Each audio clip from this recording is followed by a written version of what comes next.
Hello everyone, modern India के इस series में आपका आगे स्वागत है। तो चलिए फिर शुरू करते हैं। दोस्तों, अब बात करेंगे यूरोपियों के भारत में आगमन। ठीक है दोस्तों, एक क्रम आप याद रखना, जैसे पहले पुर्तगाली आए, फिर डच आए, फिर ब्रिटिश आए, फिर डेनिश आए, फिर फ्रांसीसी आए। ठीक है, पुर्तगालियों की बात करें तो सर्वप्रथम 1498 में वास्को डी गामा आए। भारत में कालीकट बंदरगाह पे पहुंचे थे ये। इसके पश्चात 1502 में वास्को डी गामा पुनः भारत आते हैं। इसी वर्ष इन्होंने कोचीन में पुर्तगालियों की प्रथम फैक्ट्री स्थापित की थी। इसके बाद अल्मीरा आते हैं, 1505 से 9 तक रहते हैं। पुर्तगालियों का ये प्रथम गवर्नर थे।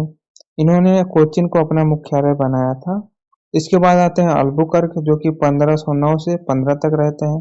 अल्बुकर्क भारत में पुर्तगाली सत्ता का वास्तविक संस्थापक माना जाता है।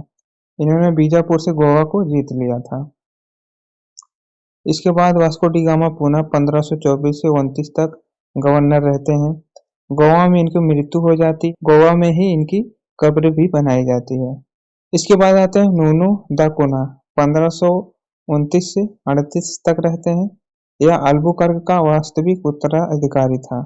इसने 1530 में कोचीन की जगह गोवा को अपनी राजधानी बनाई थी। ठीक है, आपको बस दोस्तों इतना याद रहना चाहिए कि ये व्यक्ति कब आया था, इसने जो है कि महत्वपूर्ण काम कौन सा किया था। ठीक है, इसके बाद आते हैं डच। सर्वप्रथम 1595 में कार्नेलियस हाउंटमेंट के नेतृत्व में डच आए। वहीं डचों द्वारा भारत में स्थापित फैक्ट्रियों की बात करें तो 1605 में इन्होंने मसूलीपट्टनम में फैक्ट्री बनाई थी। वहीं 1606 में पेत्तोपोली में इन्होंने कंपनी बनाई थी। इसके अलावा 1610 में पुलिकट में, इसके अलावा आप देख लेना अपने हिसाब से। ठीक है, 1653 में चिंसुरा में, आप इसको भी याद कर लेना, पूछा जाता है। इसके बाद आते हैं अंग्रेज। महारानी एलिजाबेथ प्रथम के समय 31 दिसंबर 1600 ईस्वी को एक विशाल व्यापारिक संघ की स्थापना हुई। इसके बाद कैप्टन हाकिंस जहांगीर के दरबार पहुंचा। जहांगीर ने इसे 400 का मानसबदार बनाया और इसे खान या इंग्लिश खान की उपाधि भी दी थी। ठीक है, इसके अलावा 1632 में गोलकुंडा के सुल्तान अब्दुल्ला कुतुब शाह ने गोलकुंडा के सभी बंदरगाहों से व्यापार करने का अधिकार दिया था कंपनी को। इसे ही सुनहरा फरमान के नाम से जाना जाता है। ठीक है, आपसे पूछा जा सकता है सुनहरा फरमान कंपनी के लिए किसने जारी किया था। वहीं 1639 में चंद्रगिरी के शासक से अंग्रेजों ने मद्रास को पट्टे पर प्राप्त किया था। यहाँ पर अंग्रेजों ने सेंट जॉर्ज नामक किले का निर्माण भी किया था। इसके अलावा 1661 में ब्रिटेन के सम्राट चार्ल्स द्वितीय का विवाह पुर्तगाली राजकुमारी कैथरीन के साथ हुई तथा दहेज के रूप में बम्बई चार्ल्स प्रथम को प्राप्त हुआ। लेकिन चार्ल्स वन भी बहुत ही महान थे। इन्होंने कुछ पैसे लेकर बम्बई कंपनी को दे दिया। वहीं हैमिल्टन की बात करें तो ये एक सर्जन थे। इन्होंने फर्रुखसियर को एक गंभीर रोग से मुक्ति दिलाई थी।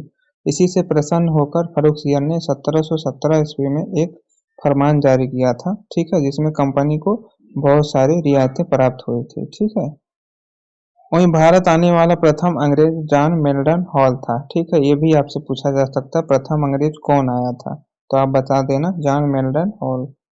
वहीं अंग्रेजों द्वारा भारत में स्थापित फैक्ट्रियों की बात करें तो 1608 में इन्होंने सूरत में अस्थायी रूप से बनाई थी, लेकिन स्थायित्व रूप से 1613 में बनाई। इसके अलावा 1611 में मसूलीपट्टनम में इन्होंने अपनी फैक्ट्री बनाई।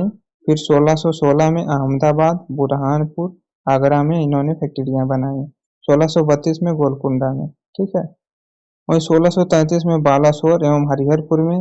वहीं 1639 में मद्रास, 1651 में हुगली, 1669 में मुंबई, 1700 में कलकत्ता में। ठीक है, इसके बाद डेनिश आते हैं। ये डेनमार्क के निवासी थे, 1616 में आए थे भारत में। ठीक है, इनको व्यापार में कुछ खास लाभ नहीं हुआ। ठीक है, इसलिए अपनी फैक्ट्री को अंग्रेजों को बेचकर निकल लिए। फिर इसके बाद आते हैं फ्रांसीसी। स्थापना हुई लुई 14वें के शासनकाल में। मंत्री कोलबार्ट के प्रयास से 1664 में हुई थी। सूरत में इन्होंने अपनी पहली फैक्ट्री बनाई थी। इसके अलावा 1669 में मसूलीपट्टनम में इन्होंने अपनी दूसरी फैक्ट्री बनाई। पड्डीचेरी को अपना मुख्यालय बनाया। यहाँ पहला गवर्नर फ्रांसिस मार्टिन था।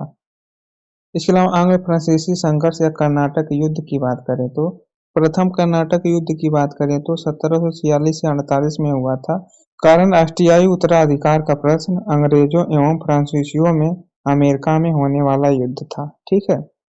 समाप्ति की बात करें तो 1748 में एक्सला सापेल की संधि द्वारा युद्ध समाप्त हुआ था। परिणाम की बात करें तो अंग्रेज एवं कर्नाटक के नवाब की पराजय हुई थी। इसके अलावा द्वितीय कर्नाटक युद्ध होता है 1748 से 54। दोनों कंपनियों द्वारा भारतीय राजनीति में हस्तक्षेप होता है, जैसे कि अंग्रेज भी करते हैं और फ्रांसीसी भी करते हैं। ठीक है। समाप्ति की बात करें तो 1755 में पडिचेरी की संधि हुई थी। ठीक है। इसके द्वारा युद्ध समाप्त होता है। इसमें परिणाम क्या हुआ था, अंग्रेजों की अच्छी स्थिति थी। इसके बाद होता है तृतीय कर्नाटक युद्ध, जो कि 1756 से 63 तक लड़ा गया था। कारण की बात करें तो यूरोप में सप्तवर्षीय युद्ध हो रहा था, इसलिए फ्रांसीसी और अंग्रेज यहाँ भी लड़ने लगे। समाप्ति की बात करें तो 1763 में पेरिस की संधि हुई थी। इसके द्वारा युद्ध समाप्त होता है। और परिणाम की बात करें तो इसमें अंग्रेज जीत जाते हैं। इसके अलावा कुछ महत्वपूर्ण युद्ध की बात करें तो सेंट थॉमस का युद्ध होता है 1748 में। किसके किसके बीच होता है, कर्नाटक के नवाब और फ्रांसीसियों के बीच में होता है। परिणाम का होता है फ्रांसीसी इसमें जीत जाते हैं, नवाब हार जाते हैं। और इसके बाद होता है अंबूर का युद्ध, जो कि 1749 में लड़ा गया था। इसमें डुप्ले, मुजफ्फरजंग और चांदा साहब एक गुट में रहते हैं और कर्नाटक के नवाब अनवरुद्दीन एक गुट में रहते हैं। ठीक है। परिणाम का होता है त्रिगुट विजय होता है, जिसमें डुप्ले, मुजफ्फरजंग और चांदा साहब होते हैं। वो वाला गुट जीत जाता है। ठीक है। इसके बाद होता है अर्काट का युद्ध 1752 में। ये होता है क्लाइव के नेतृत्व वाली अंग्रेजी सेना और चांदा साहब के पुत्र राजा साहब के बीच। ठीक है। वैसे तो इसमें अंग्रेज जीत जाते हैं। फिर इसके बाद होता है वांडीवास का युद्ध 1760 में, अंग्रेज और फ्रांसीसियों के बीच में। ठीक है। इसमें फ्रांसीसी हार जाते हैं, अंग्रेज विजय हो जाते हैं इसमें। ठीक है। तो कैसी लगी दोस्तों वीडियो, कमेंट करके बताएं। मिलता है नेक्स्ट वाली वीडियो में। धन्यवाद।